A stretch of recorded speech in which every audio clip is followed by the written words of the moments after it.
40 años en el desierto fue mucho tiempo, muchísimo. La salida de Egipto fue cinematográfica. Las plagas, el cruce del Mar Rojo, el alimento providencial que llegaba desde el cielo, la columna de fuego, la nube. Una generación que fue tratada y sacudida en un tiempo como nunca antes hubo en la historia de este pueblo y nunca habrá, no hubo una historia parecida después de esos años. Una generación que salió esclava y tuvo que reconvertirse, reentender y transformarse en una generación diferente, distinta, nueva. Una generación que dejó de anhelar las cebollas y las papas que comían en Egipto para empezar a entender y a pensar en los beneficios que les daría la nueva tierra, el nuevo lugar al que irían. Un lugar próspero, fructífero, relevante. Una generación que desapareció para dar comienzo a una nueva generación. Que debería aprender el arte de la conquista, que debería entender cómo moverse en este nuevo tiempo, porque venía un tiempo diferente, porque no eran lo mismo, porque ellos venían de ser esclavos y ahora comenzaba un nuevo tiempo donde tenían que aprender a conquistar. Un grupo de gente que tuvo que reaprender su relación con Dios. Habían entendido a Dios de una manera, pero después de 40 años y después de lo que venía, tenían que aprender una nueva manera de relacionarse con Dios. Y allí sus líderes mostraban cómo. Y Dios usaba a estos líderes para decirles cómo, y ellos escuchaban y trataban de poner en práctica. Y durante todos estos meses, y ya largos meses, año y tanto que estamos diciendo, viene un tiempo donde necesitamos reentender cómo mirar la iglesia, necesitamos reentender cómo mirarnos a nosotros, necesitamos pensar cómo caminar hacia adelante.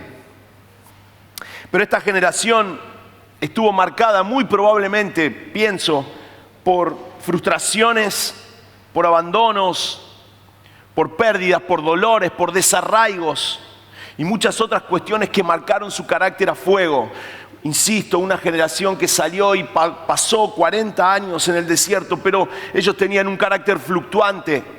Un día estaban bien, otro día estaban mal, un día entendían y creían lo que Dios les decía a Moisés y Moisés les transmitía, y otro día cambiaban de actitud y eran esquivos a las indicaciones de Dios. Una generación con tantos vaivenes, con tantas idas y vueltas en su carácter, que no logró formarse para ser aquella que tomaría la tierra prometida, y esa generación terminó en el desierto y una nueva generación nació, nueva gente que se preparó para lo que Dios tenía que darles. Y ahí está esta gente que salió siendo esclava, pero aprendió a ser gente de guerra, gente de conquista, lista, preparada para lo que Dios tenía para darle. Y nos contará Josué capítulo 4 que había 40.000 guerreros listos, 40.000 guerreros listos para pelear. Dice el versículo 13 del capítulo 4 de Josué, unos 40.000 guerreros armados desfilaron en presencia del Señor y se dirigieron a la planicie de Jericó listos para la guerra. 40.000 personas es casi... No casi, es un estadio de fútbol de los de mediano tamaño. 40.000 personas listos, preparados, alistados, desfilaron frente al Señor, dice el texto, listos para tomar lo que venía. Jericó era el punto estratégico, era el primer lugar que ellos tenían que conquistar para dar inicio a la toma de la tierra que Dios les había prometido. Venían de 40 años de ser esclavos, pero se habían transformado en guerreros. Y estos guerreros, me los imagino yo, con espada o con lo que tuvieran en sus manos, cuenta el texto que estaban listos para empezar la guerra. Y miraban Jericó, era, insisto, un punto estratégico de entrada, de ingreso a la nueva tierra, y estaban ahí listos. Y yo no sé cómo sería, les contaba hoy a la mañana que miré ahí en YouTube para ver alguna escena, ¿no? Para ver los carros de guerra y ese tipo de cosas y hacerme la idea. Pero no sé si me sirvió mucho porque las películas eran viejas, pero me los imagino con armas en mano y con todas esas cosas listas. Dejamos de ser esclavos, dejamos de esperar que alguien nos domine y ahora vamos por esto, estamos listos. Todo o mejor dicho, en busca de todo lo que el concepto tierra que fluye leche y miel es o significa. Pero cuando llega el momento de tomar la tierra, cuando llega el momento de hacer aquello para lo que me había preparado, insisto, 40.000 y otros tantos, imagino, todos listos para la guerra, aparece el primer contrasentido. Aparece la primera cosa que pone patas para arriba la historia del pueblo de Israel en este contexto, en este momento. Cuando ellos están listos para tomar, listos para guerrear, listos para avanzar con espada, preparados, Dios habla a Josué y le dice, vamos a manejarnos de otra manera, no vamos a salir a pelear con espadas, no vamos a salir a manejar las cosas como tenemos en mente. Y le dice en Josué capítulo 6, las puertas de Jericó estaban bien aseguradas, arranca contando la historia que estaban bien aseguradas por temor a los israelitas y nadie podía entrar y salir. Estaban bien guardaditos los habitantes de Jericó porque eran amenazantes estos israelitas que estaban ahí, 40.000 hombres, una columna de gente tremenda. Pero el Señor le dijo a Josué, he entregado en tus manos a Jericó. Primer verdad profunda. Hay una verdad dada y es, entregué en tus manos a Jericó y a su rey con sus guerreros. Vos, tú y tus soldados marcharán una vez alrededor de la ciudad. Así lo harán durante 6 días. 7 sacerdotes llevarán trompetas hechas de cuernos de carneros y marcharán frente al arca. El 7º día ustedes marcharán 7 veces alrededor de la ciudad mientras los sacerdotes tocan las trompetas. Cuando todos escuchen el toque de guerra, el pueblo deberá gritar a voz en cuello. Entonces los muros de la ciudad se derrumbarán. Cantamos algo hace un ratito parecido. Y cada uno entrará sin impedimentos. Los hombres estaban listos con sus armas, a punto de entrar, 40.000 firmes. Y Dios dice, no, den vueltitas a la ciudad, una por día, durante 6 días. Y al 7º día dan 6, a la 7ª gritan y los muros van a caer. Yo me imagino, especulo, con riesgo a sonar hereje, pero especulo que Josué habrá mirado y ha dicho, ¿posta? ¿En serio? ¿De verdad? ¿Y qué le digo a ellos? Hay 40.000, Señor. Son 40.000, están desesperados, están como locos, quieren entrar con las armas, se prepararon.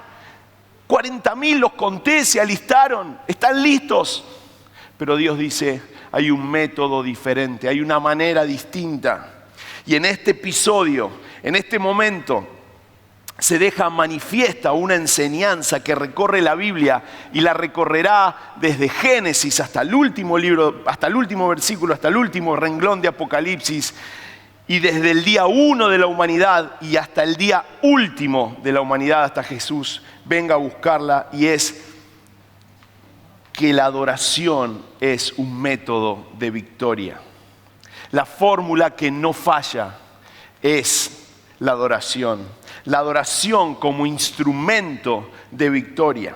Y si hay algo que repetimos continuamente en nuestras reuniones una y otra vez, es esta palabra adoración. Cantamos, Señor, te adoraré. Y quizá no tengamos claro muy bien qué significa. Y a veces la malinterpretamos o a veces la mal usamos y no comprendemos lo que la adoración a Dios es. Y el diccionario y los teóricos y los teólogos dirán que es culto o reverencia, que es honra y admiración, pero la definición más importante es la que tiene efecto en nuestra vida diaria. Si hay algún concepto bíblico, algún concepto espiritual que nosotros no podemos vivir en nuestra vida diaria, déjame decirte que me voy a transformar en el religioso más triste. Porque si no podemos vivir las verdades que entendemos del Evangelio y entendemos de la palabra de Dios en nuestro lunes, en nuestro martes, en nuestro diario andar, si no las podemos aplicar en nuestro trabajo, con nuestros amigos, en la escuela, en el club, en cualquier área de nuestra vida, vamos a sentirnos, a sabernos los religiosos más tristes de este planeta, porque cada verdad de la Biblia, cada espacio donde la Biblia se expresa, puede ser vivido en el día a día. Así que la adoración, si tuviéramos que definirla en nuestras palabras, es poner a Dios y toda su manera de pensar. Escucha bien, es poner a Dios y toda su manera de pensar, lo que Él piensa para mi vida, para la vida de mi familia, para mi trabajo, para mis planes y proyectos, para mis sueños y deseos. Toda la manera de pensar de Dios en primer lugar. Es decir, adorar a Dios es anteponer sus ideas a las mías. Adorar a Dios es pensar con su manera de pensar antes que con mi manera de pensar. Adorar a Dios en términos prácticos es levantarme cada día y permitir que el 100%, y subrayo 100% de las cosas que vivo, desde las más sencillas hasta las más profundas, desde las que requieren todo de mí hasta las que resuelvo sin casi pensar, ponerlas en las manos de Dios, que estén marcadas, guiadas, talladas por la forma en que Dios piensa, por el estilo que Dios imprime, por las verdades que Jesús enseñó, por los principios que los apóstoles escribieron, por todo. Y vuelvo a subrayar, le vuelvo a poner negrita y le pongo itálica o versalita, no sé cómo se llama, esas cosas que se usan para resaltar, fosforescente. Todo, absolutamente todo lo que la Biblia enseña. No existe algo así como la adoración a medias. No existe tal cosa como una adoración selectiva o situacional. Yo adoro a Dios el domingo. Yo adoro a Dios un rato cuando vengo el sábado a la noche, cuando me junto en los grupos o cuando enseño en el seminario, o cuando canto en el coro, cuando dirijo la alabanza y después me fijo cómo me manejo en el resto de la vida. No existe esa cosa.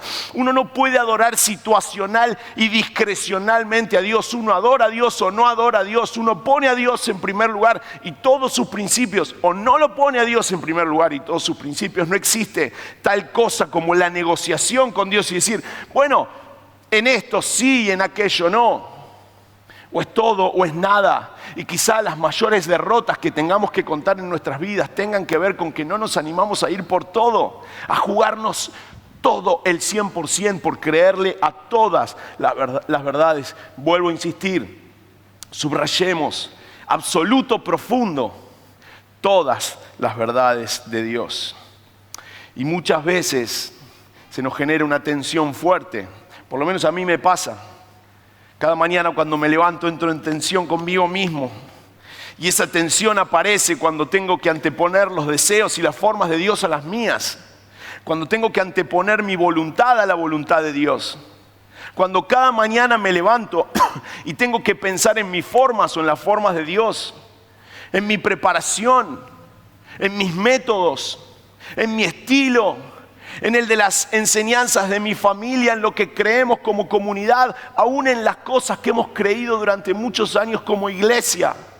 Cuando esas cosas entran en tensión con las verdades profundas de Dios. Y esas cosas chocan y chocan y chocan porque naturalmente no puedo, no me sale. Y esto fue a lo que se enfrentó el pueblo de Israel frente a Jericó aquel día.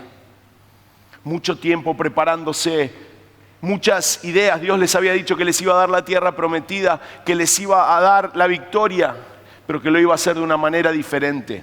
Dios presentó una forma que era completamente contracultural, completamente un contrasentido, algo que no entraba en el sentido común. ¿Cómo Dios vamos a dar vueltas alrededor de... no sé, los habitantes de Jericó se reirían, le irían a contar al rey y decir, estos tipos están locos, están girando, están dando vueltitas. No sé si habría inventado la calecita en ese momento, pero por ahí habrá salido una cosa que no tenía sentido. Pero Dios introduce esta manera, esta actitud para mostrar, para indicar que Él está en el control, que Él es quien decide, que Él es quien manda, y haciendo su voluntad, siguiendo la fórmula que no falla, es decir, poniendo a Dios en primer lugar, el pueblo obtiene la victoria. Y una de las cosas, decía hace un ratito, que más repetimos en este tiempo es cómo va a ser la vuelta a la nueva normalidad.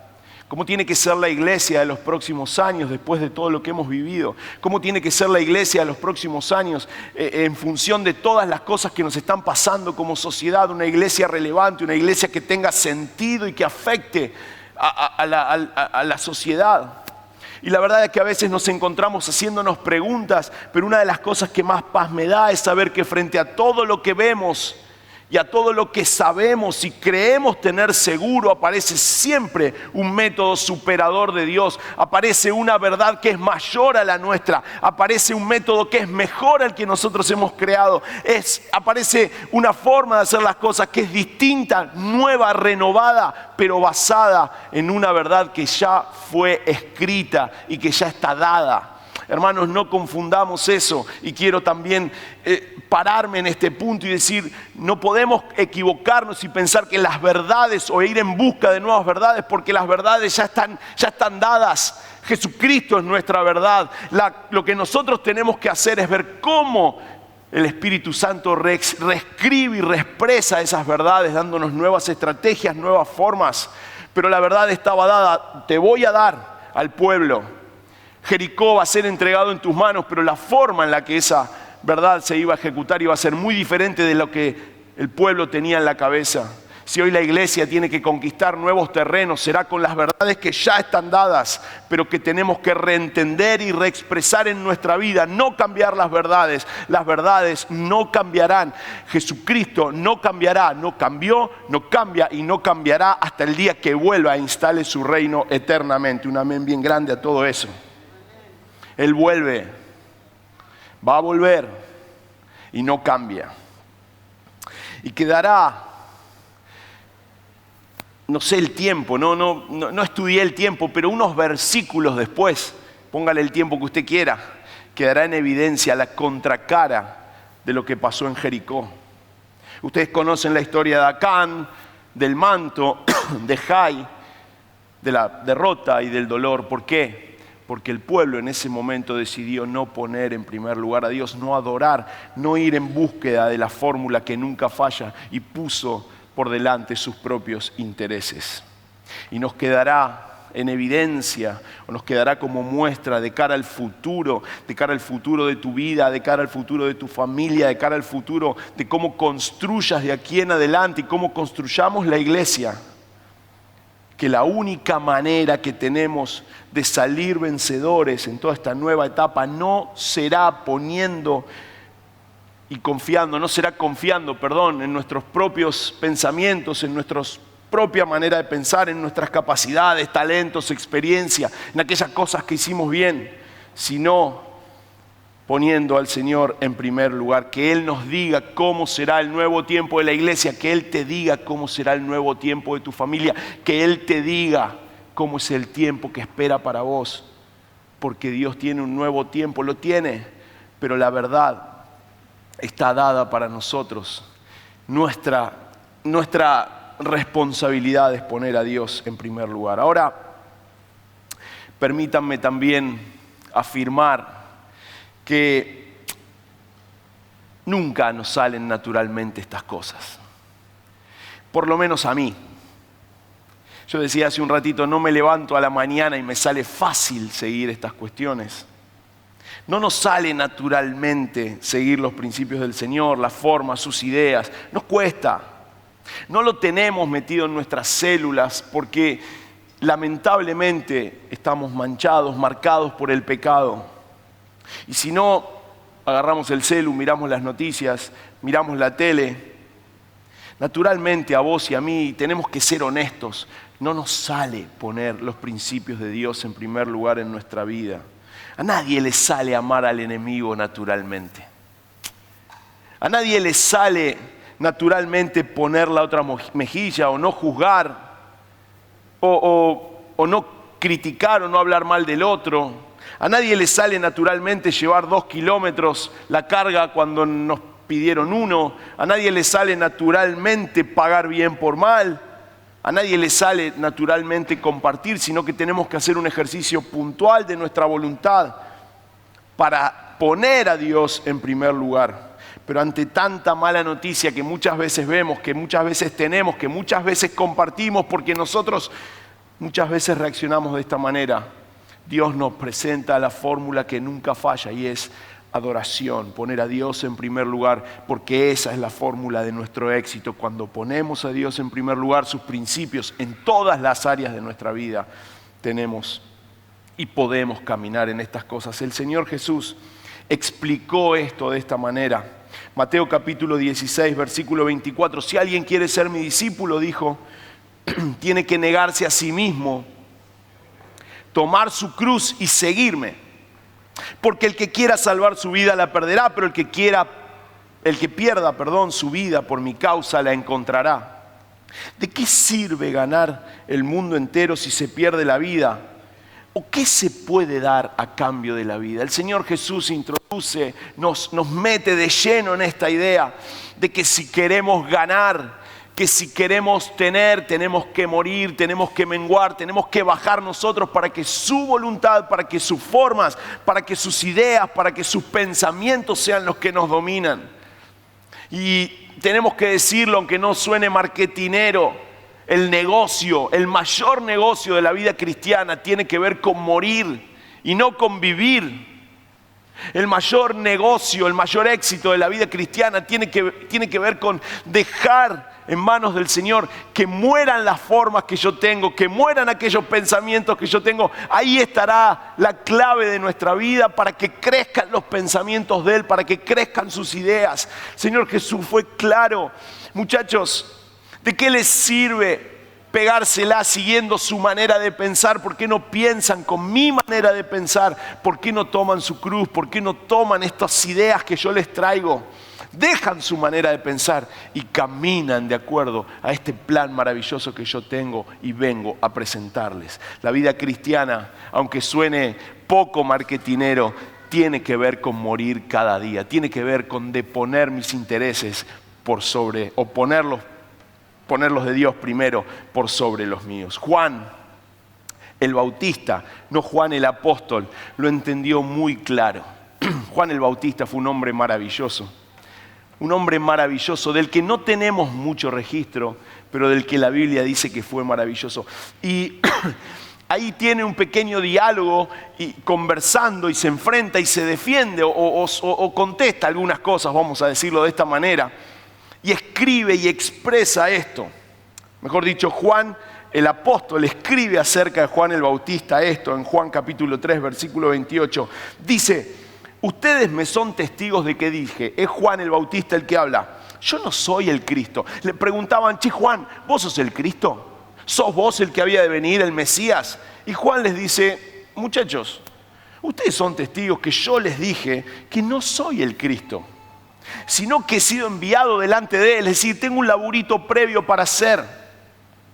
El que tiene, y pone esta figura hermosa, el que tiene a la novia es el novio. No soy yo. Pero el amigo del novio, yo, que está a su lado y lo escucha, se llena de alegría cuando oye la voz del novio. Usa esa figura tan linda, dice, el novio y la novia es Cristo y la iglesia, yo no tengo nada que ver acá, yo soy el amigo y me alegro cuando él llega. Esa es la alegría que me inunda, dice el texto. Y entonces deja esta frase que muy probablemente tenga que ver con el desarrollo ministerial de lo que Juan hacía, pero que nos deja una enseñanza profunda porque Juan entendió clarito esto y dice, a él, a Jesús, le toca crecer y a mí menguar. Lo que Juan dice es, ahora es el tiempo de Cristo, ahora Jesús en mi vida, ahora Jesús en la vida nuestra y a mí me toca menguar. Un contrasentido profundo es muchas veces la vida cristiana. Menguar, morir para tener éxito. Deponer, entregar para que nos vaya bien. El verdadero mundo del revés. La cosa está al revés. Para los cristianos la cosa está al revés. Los chicos de Corto Plazo, una banda de jóvenes del sur del Gran Buenos Aires, escribieron una canción relacionada a esto y la titularon El Reino del Revés. Y ellos dicen algunas frases como esta, escuchá: bienvenidos al reino del revés. Escriben, cantan, donde para ganar hay que perder, dar para recibir, morir para vivir, menguar para crecer. Dicen, vivo en un reino que no es como te lo imaginás, es diferente a los demás. Aquí en este reino me enseñan que para ser grande me debo humillar y a mi enemigo debo amar. El dueño de este reino se acercó y me preguntó, ¿quién de estos dos es el mayor? Por un lado, un hombre que se sienta a la mesa a comer y por otro lado, un servidor.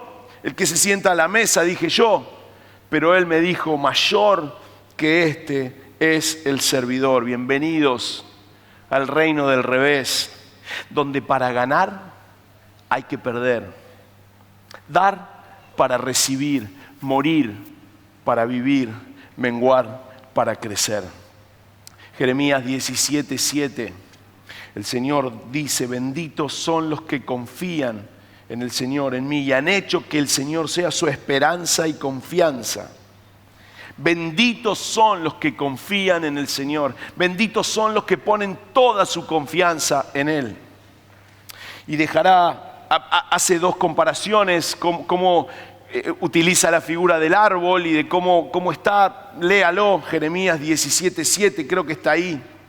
Y algunos versículos antes menciona la contracara, que hasta me da miedito mencionarla desde acá adelante.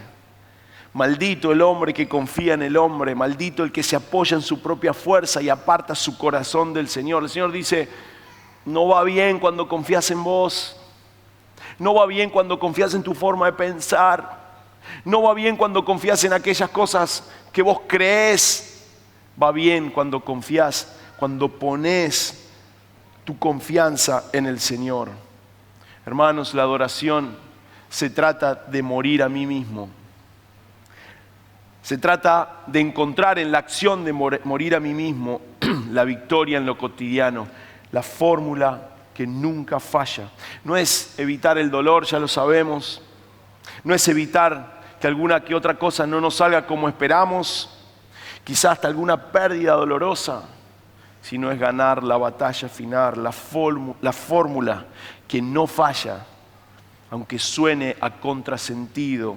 Es el negocio más grande. La adoración nos trae paz porque Dios está en el control. Lo aprendimos la semana pasada, nos lo enseñó Juan Pablo. La adoración nos trae seguridad porque el Dios Todopoderoso vence enemigos. La adoración nos trae descanso porque el Señor de los cielos controla nuestras tempestades. La adoración mata la ansiedad porque hay certeza de que Él vencerá a nuestros gigantes. La adoración es poner a Dios en el control de toda mi vida, en el control de mis áreas, en mis áreas materiales, de mis emociones, de mis miedos, de mis angustias y en el control de mi vida espiritual. Eso es la adoración, esa es la fórmula que nunca falla, es la fórmula del éxito, es la manera en la cual podemos ganar poniendo a Dios en primer lugar, viviendo el reino del revés. Para ganar hay que perder, para vivir hay que morir, para crecer hay que menguar. La fórmula que nunca falla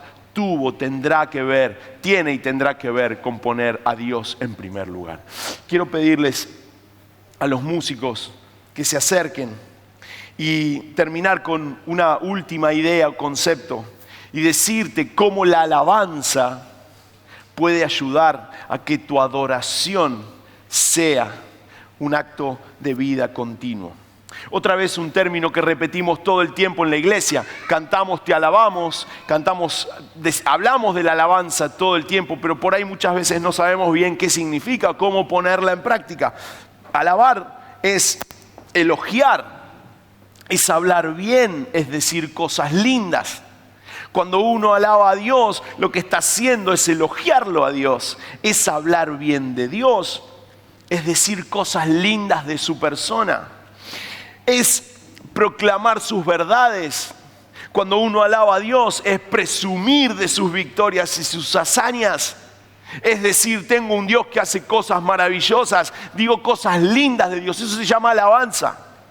Eso es, pongo en mi boca todo el tiempo cosas que tengan que ver con hablar bien de Dios, con decir cosas lindas de Dios. Nos contamos cuando alabamos unos a otros las bondades de Dios, los milagros. Quizá la definición más linda está en el Salmo capítulo 9, versículo 1 y 2. Pero la primera parte quizá nos ayude a entender. Dice el salmista: te alabaré, Señor, con todo mi corazón. Y acá es lo que la alabanza es: contaré de las cosas maravillosas que has hecho. Gracias a ti estaré lleno de alegría. Cantaré alabanzas a tu nombre, oh Altísimo. Y cuando en nuestros labios hay alabanza, cuando hay una continua alabanza, un continuo hablar bien de Dios, de sus cosas, de sus planes, de sus milagros, de sus proezas, de sus beneficios, nos inundamos de esas verdades. Son un perfume alrededor. ¿Vieron como cuando pasa alguien muy perfumado que te invade la habitación o el auto? Y vos decís: este tiene un perfume distinto. Cuando soltamos eso todo el tiempo y hablamos bien de Dios y recordamos las cosas que Él hizo, generamos un aire, un perfume que anda alrededor nuestro. Y que ¿saben cuál es la gran noticia de eso? Aumenta nuestra fe. Porque la Biblia dice que la fe viene por el oír la palabra de Dios, por el oír, por proclamar, por leer la palabra de Dios. Entonces cuando vos hablás todo el tiempo y presumís de Dios y le hablás a otro y dices: ¿sabes que tengo un Dios grande? Que a pesar del dolor está conmigo, que a pesar de la ansiedad está conmigo, que a pesar que las cosas no me salgan está conmigo. Y Él hizo milagros. Y Él abrió un día el Mar Rojo. Y un día levantó muertos. No sé si lo querrá hacer hoy conmigo, pero Él puede hacerlo. Dios quiere abrazarme. Dios me abrazó una vez. Te quiero contar. Sabes que Dios es todopoderoso, es dulce, es bueno, es mi amigo, es mi salvador. Todo eso es alabanza. Todo eso genera y aumenta la fe. ¿Y sabes qué hace? Como consecuencia te ayuda a mejorar tu adoración, te ayuda a que tu adoración se establezca, porque te mete adentro de un sistema en el cual vos todo el tiempo recordás que Dios es bueno, que Dios hace grandes cosas, que hace proezas, y no te queda más remedio, más decisión que decir: lo pongo en el primer lugar, pongo a Dios en el primer lugar. Está buenísimo cantar canciones de alabanza que hablen de Dios y de sus bondades. Es más fácil a veces recordar las alabanzas, ¿verdad? El ritmo que te guste, pero asegúrate que cantás verdades de la Biblia. Asegúrate que cantás cosas que presumen de tu Dios, porque esas cosas están y vienen a tu mente y te inundan y te ayudan a darle el primer lugar a Dios. Cuando miramos al Señor y hablamos bien de Él y nos hablamos bien de Él, ayudamos a nuestra adoración. Cuando lo alabamos, ayudamos a nuestra adoración, ayudamos a poner a Dios en primer lugar. Alabar a Dios ayuda a nuestro ánimo, echa fuera los miedos, crea en nosotros un clima de esperanza, rompe con nuestra ansiedad y nuestros temores y nos invita a poner o a seguir poniendo a Dios en primer lugar. ¿Cuál es la fórmula que nunca falla? La adoración. Poner a Dios en primer lugar. Si quieres inclinar tu rostro y cerrar un cachito tus ojos o dejarlos abiertos como vos quieras, como te sientas cómodo. Queremos alabarte, Jesús. Queremos decirte que para nosotros, aunque nos cueste, sos lo más importante. Aunque luchemos, aunque estemos en tensión con algunas cosas, queremos vivir siguiendo tus ideales, queremos ponerte en primer lugar, queremos adorarte y también queremos alabarte.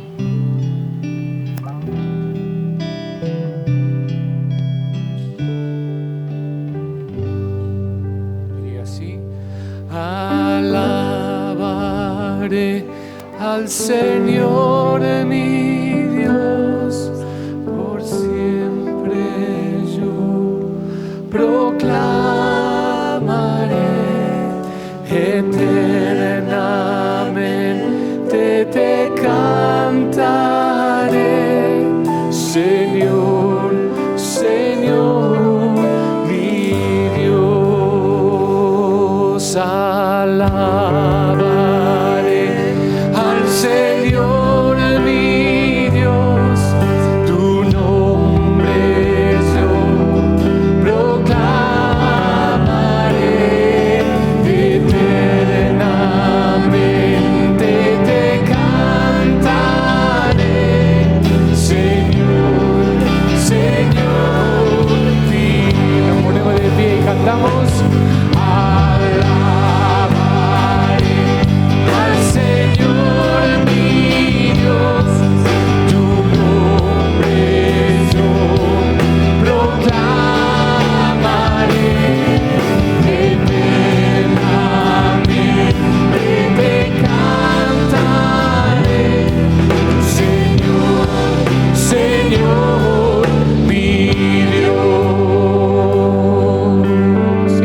cesará, su rostro resplandecerá,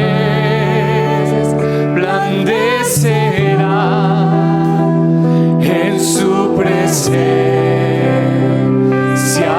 estaré.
¿Qué le parece si nos vamos cantando que, a ver si me das en fa y agarro la hoja porque para mí también es nueva, pero dice esta canción: sé que los muros caerán, gigantes vencerás, el temor oirá al adorarte. Yo sé que Dios conmigo está, por siempre reinará, por la creación de un ador. Yo sé que muros caerán, gigantes vencerás, el temor oirá al adorarte. Yo sé que Dios conmigo está, por siempre reinará, con la creación de un adorarte.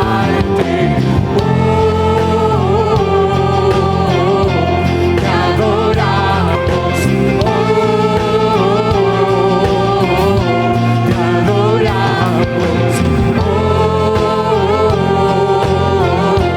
te adoramos.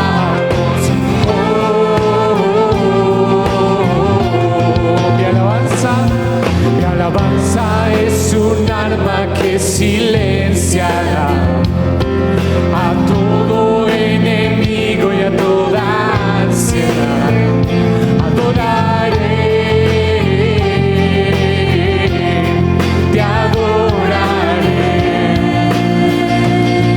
Tu nombre canto y uso en toda oscuridad. Proclamaré con todo tu victoria. Adoraré, te adoraré. Diga fuerte, sé que gigantes caerán, gigantes vencerás, el temor oirá al adorarte. Yo sé que Dios conmigo está, por siempre reinará, con la creación de un adorarte. Te adoramos. En ti yo canto y vences toda tempestad, y a la tormenta en mi interior tú calmarás. Confiaré, cántelo con fe. Sé que los muros caerán, gigantes vencerás, el temor oirá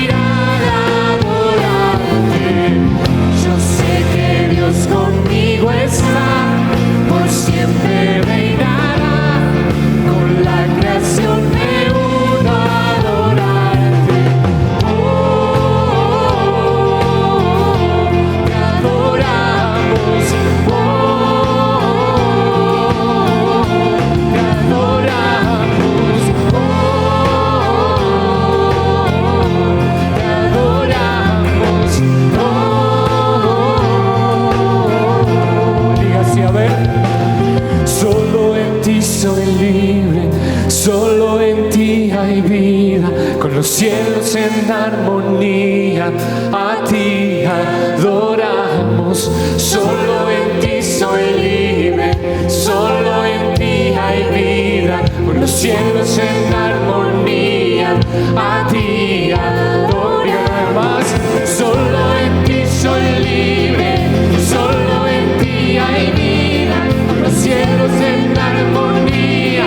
A ti adoramos y solo en ti soy libre, solo en ti hay vida, con los cielos en armonía. A ti adoramos. Sé que los muros caerán, gigantes vencerás, el temor huirá al adorarte. Yo sé que Dios conmigo está, por siempre reinará, con la creación me uno a adorarte. Oh, te adoramos, oh, te adoramos, oh, te adoramos, oh, te adoramos. Y gracias, Señor, por esta noche en que nos bendijiste con tu palabra y con tu presencia. Señor, nos vamos contentos de haber recibido esta bendición. Señor, cuando estamos juntos se derrama sobre nosotros tu bendición, que es tu Espíritu Santo, Señor, y nos vamos reconfortados. Nuestro interior, Señor, se va nuevo y queremos vivir esta experiencia toda la semana. Señor, ayúdanos, te creemos y por eso es que cantamos. Gracias, Señor. Gracias en el nombre del Señor Jesús. Amén. Y mientras se va, cante por última vez. Sé que los muros caerán, gigantes vencerás, el temor huirá al adorarte. Yo sé que Dios conmigo está, por siempre reinará, con la creación me uno a adorarte. Oh, te adoramos, oh, te adoramos, oh, te adoramos, oh, te adoramos, te adoramos, te adoramos.